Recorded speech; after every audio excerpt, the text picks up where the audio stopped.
ये देखो दोस्तों, इस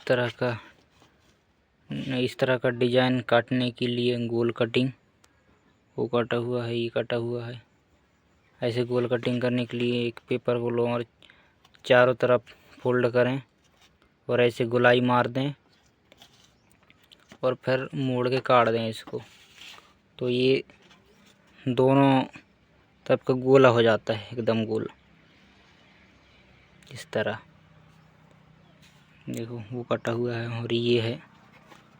इसी प्रकार से आप भी बना सकते हैं, ऐसे फोल्ड करके इसको और काट लेना है गोलाकार करके,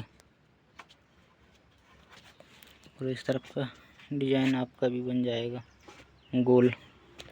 जैसे ये है और ये है।